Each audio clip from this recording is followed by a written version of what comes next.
I know where the kids are. That text dropped like a bomb, sent from Lily and Jack's own mother. A mother who claimed they'd disappeared, but now is saying she knows exactly where they are. Then, only days later, on May 7th, RCMP abruptly scales back the search. Over 160 volunteers, drones, cadaver dogs, pulled back with a statement: no evidence of foul play, no signs of abduction, no trace of the children. Yet now, the search stands paused. No conviction. No closure. Just silence. If a mother claims she knows, and police stop looking, then where are Lily and Jack? If they're alive, time matters. Before we move forward with this big update, please take a moment to comment below with the city you're watching from. Also, make sure to like this video, subscribe to the channel to help us reach our first 1,000 subscribers, and share it with others. Updates like this must be heard, so we can help prevent future tragedies. It starts with a single text. I know where the kids are. According to multiple online reports, that message was sent by Lily and Jack's mother, Malihia Brooks Murray, to both Belinda Gray and her own mother shortly after the children were reported missing. Within hours, the message exploded across, sparking intense speculation. One user noted, "That is one detail that makes me pause." Another posted on Reddit True Crime Discussion, "Has the nearest landfill been searched?" It wasn't just chatter, it was a global assumption shifted in seconds. May 2nd, 10 a.m. RCMP activated Vulnerable Missing Persons Alert. Shortly after, leaked messages surface online. May 7th, RCMP publicly scales back full search. The coincidence is remarkable, the scale and intensity of the search drop off exactly after the mother's message surfaces. Key question to ask. Did that one text shift the search from "find the children" to "let her control the narrative"? Online, discussions evolved fast. Former volunteer searchers commented, "We kept combing the woods, then suddenly we were told, focus on specific zones." RCMP had engaged 11 specialized units, conducted hundreds of interviews, including lie detector exams, and collected hundreds of hours of footage, yet stopped general searches just days after the leak. No formal explanation was issued. No public statement was made offering clarity. Instead, the scale of the search quietly shifted, from massive mobilization to targeted investigation. What does it mean when police dial back their own efforts, right after the central figure steps forward with their version of events? That one text, "I know where the bodies are," became the turning point. On May 7th, just days after the explosive message emerged, RCMP announced they were scaling back their ground search for Lily and Jack. They moved from a full-scale operation, over 160 volunteers, drones, dogs, helicopters, to focused, limited searches in specific areas. Their statement was clear. There is no evidence of abduction or foul play. That wording is unusual. In most missing children cases, police either maintain urgency, or escalate to a criminal probe. Here, they pulled back. Meanwhile, they kept working. May 8th to 9th, underwater units scanned local lakes. May 17th to 18th, 115 volunteer and air search resumed. But the massive push, it ended on May 7th. Enter Darren Geddes, an emergency management consultant. Pulling back that scale of search doesn't mean closure, but it usually signals agencies believe core evidence is elsewhere. In other words, RCMP may have shifted their approach because they already suspect this is not a lost into the woods case. Then, on May 28th, RCMP added another twist. Lily and Jack were last seen on May 1st, not May 2nd as originally reported. That undoes everything. With the timeline changed. Search teams looking for children who were never missing. The sliding door narrative falls apart, no kids seen after May 1st. And the mother's version of events comes into question. If police believe the timeline doesn't support a disappearance, why are the kids still missing? In a case this complex, pulling back doesn't mean giving up, it means the investigation is shifting to a different kind of search. A search inside messages, relationships, even courtrooms. What does it mean when the RCMP stops looking for bodies, but won't close the case? Next, we'll dig into the person whose actions triggered it all, Malia Brooks Murray, her choices, her silence, and a statement that may have changed everything. A mother's silence and strategic exit. She told police she dropped Lily and Jack off at Daniel's on May 2nd, when they vanished without a trace. But that story quickly fell apart. On May 3rd, during an RCMP search briefing, she abruptly walked out and was later spotted sitting in an ambulance. That same day, she left the area, relocating with her 16-month-old daughter and cut contact with Daniel. Immediately thereafter, her online presence vanished. She blocked Daniel on social media and deleted or locked her accounts. There have been no interviews, no public appeals, and no updates from her since. Contrast that with Daniel Martel, who stepped forward publicly every single day. Took lie detector and phone checks on May 6th. Volunteered 4 hours for RCMP interviews. Appeared daily at search sites and vigils. That's a stark difference in behavior. One parent goes silent, the other becomes the face of a search. When a mother cuts ties, disappears, and erases her own voice, what is she hiding? Fear? Guilt? Or something far more calculated? There's more at play. According to RCMP, she left the home the day after the search began, and told Daniel never to contact her again. Neighbors whispered about tension, some say she left after a fight near the yard. But let's scrutinize the facts. She knew her children had vanished. She specified she knew where they were. She exited the investigation stay. She blocked the stepfather. She erased all digital traces. What does it mean when the person with the strongest motive and the most knowledge goes completely off the radar? Her silence now speaks louder than any public statement ever could. And each layer of withdrawal leaves us asking, was that the moment the plan shifted, from finding children, to hiding them? First, let's lay down the verifiable timeline, fact by fact. April 29th, Lily, aged 6, and Jack, 4, attend their final day of school before the disappearance. April 30th, it's a professional development day, no school. The children remain home.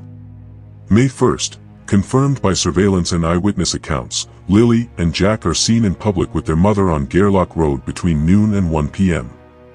May 2nd, 10 a.m. Malia calls 911 reporting the children missing, saying she dropped them at Daniel's house that morning. But here's the first crack, no evidence supports they were seen or heard from after May 1st. May 3rd. Female family members, including Malia, exit the search site. Malia disappears from public view. May 7th, RCMP scales back active searching, citing absence of leads or signs of foul play. May 28th, in a press update, RCMP clarifies that May 1st remains the last verified public sighting of the children. From May 1st afternoon to May 2nd morning, that's a 24-hour window. Just one day. That's enough time to disappear 2 children without any trace. But let's look closer. No cameras captured Lily or Jack on May 2nd. No eyewitnesses placed them anywhere after May 1st. And yet, the mother insists she dropped them off May 2nd. So the essential question becomes, were they last seen May 1, or did they vanish before they ever reached Daniel's doorstep? That's the missing piece. 1 day's gap. And it's exactly where the truth might be hidden. In most abduction cases, every hour is documented, calls, sightings, interactions. Here, none of that exists for May 2nd. Could someone have used that day to conceal 2 children, and where were they heading? Daniel Martel, Lily and Jack's stepfather, has become the face of the search. His frustration evident. In local interviews, he repeats, "I never saw them on May 2nd. On-screen footage shows him holding missing posters at community vigils, voice cracking as he pleads. Somebody knows where they are. Someone has them." He's undergone RCMP interviews, polygraphs, phone checks, submitted to questions most would avoid. And yet, across all this noise, mother's voice is absent. Malihia Brooks Murray hasn't spoken publicly since she stepped away from the search on May 3rd. No interviews. No messages. No clarity. That silence is a heavy presence, one that contrasts sharply with Daniel's visible grief. In one particularly raw moment, the children's grandmother appears on camera. "All we want is the truth. Just tell us what happened." Her voice breaks. She speaks for a family in limbo. A family torn between the man who shows up for answers and the mother who disappeared without any explanation. Community reactions start to split. Some argue Daniel's consistency, cooperation, and visibility prove his innocence. Others point to contradictions in his timeline, or say his eagerness for media attention looks performative. One neighbor posted on Facebook, "He's trying too hard to be the father, and I don't see Lily or Jack with him after that morning." So here's the core question echoing in every interview room and vigil light. When one parent begs in public, and the other vanishes, who do you believe? Daniel remains by the search grid and news microphones. He's accessible, accountable, emotional. Meanwhile, Malihia erased herself, blocked her husband, deleted social accounts, has refused all press outreach. The contrast raises sharp questions. Was her silence born of fear? Or intent? Was Daniel genuinely searching, or being manipulated? The person we hear from is not the person who may hold the answers. And that nails down the haunting tension at this documentary's core. Do we trust the visible grief, or the unseen knowledge? This case has a core phrase now echoing across every conversation. "I know where the kids are." But those words were sent to two key figures who remain connected yet silent, Belinda Gray and Malihia's mother. The message's first recipient. Belinda is the children's paternal grandmother. On camera, she confirmed receiving it from Malihia. She describes her panic, traveling miles to join the search. "I was yelling for Lily and Jack, it is really, really thick," she said. She hasn't said what the message meant.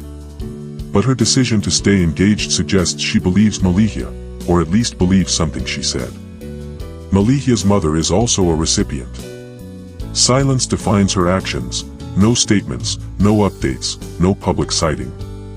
Why speak to no one, after holding the message that may hold life, or death, for these kids?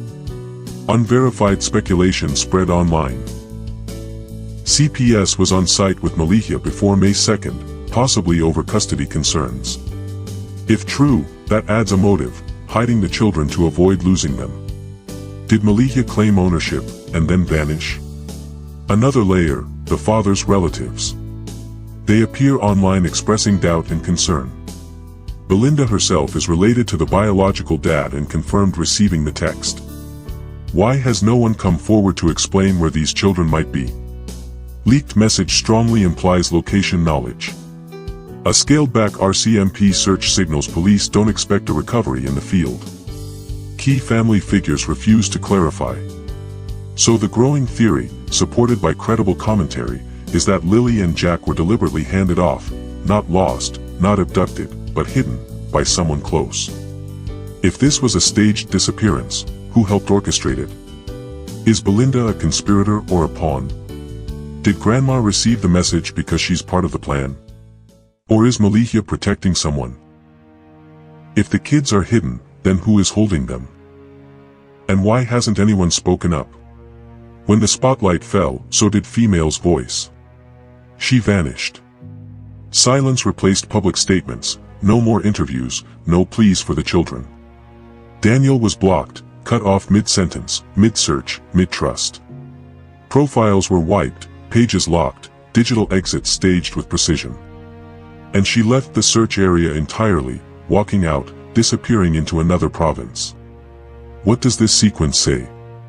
According to profiling models, a genuinely panicked parent. Calls out for help, repeatedly. Speaks publicly, makes emotional appeals. Cooperates with police. Displays uncertainty, questions, desperation. Malihia did none of that. Instead, she orchestrated a laser-shut communications from key people.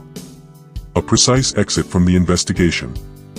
A calculated erasure of her online presence. Take Greg Hartley style analysis.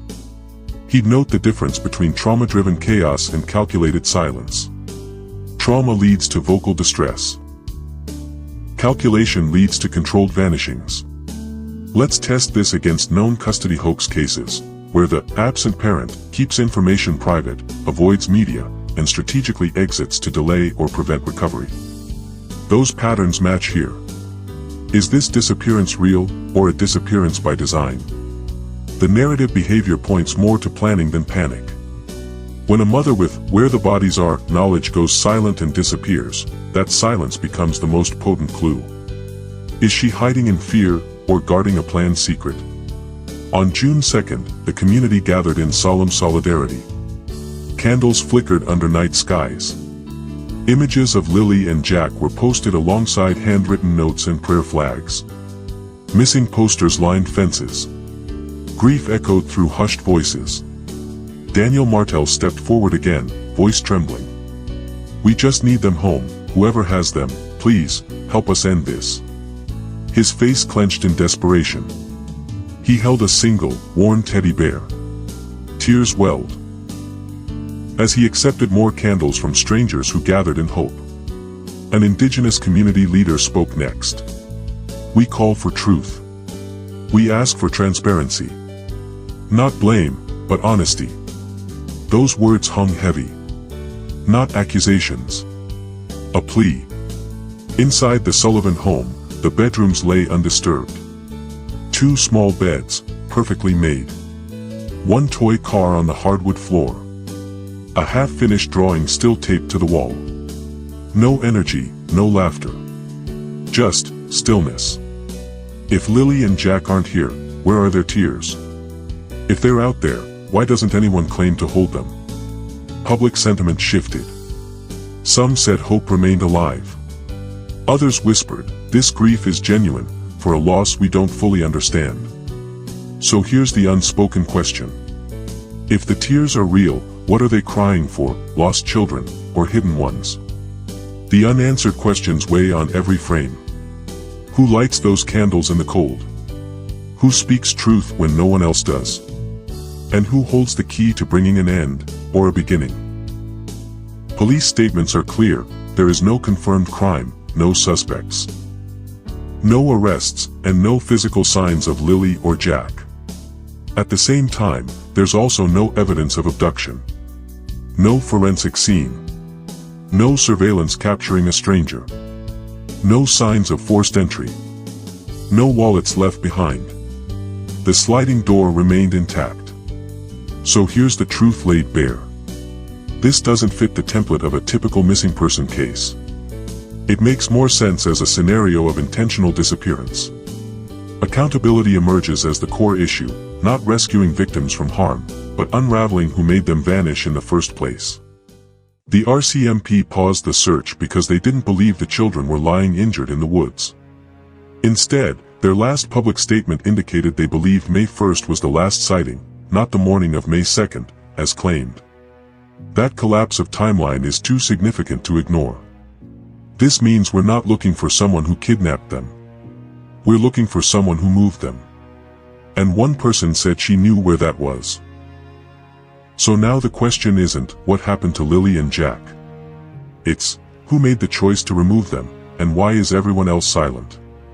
Think beyond the missing person narrative. Engage with accountability. Ask, who holds the story, and who owns the truth? If a mother says she knows, and the police stop searching, then someone already knows how this story ends. If you've seen something, if you think someone else knows, drop your timestamp with the clue that shifted your certainty. And subscribe to the channel, because truth isn't found in silence. Some cases aren't just paused, they're protected. This isn't the end of the search, it's the point where questioning begins. Now, the rest of the community will have to pick up what the RCMP put down. Because in the absence of proof, accountability is all we have left. Thank you for watching. Stay safe.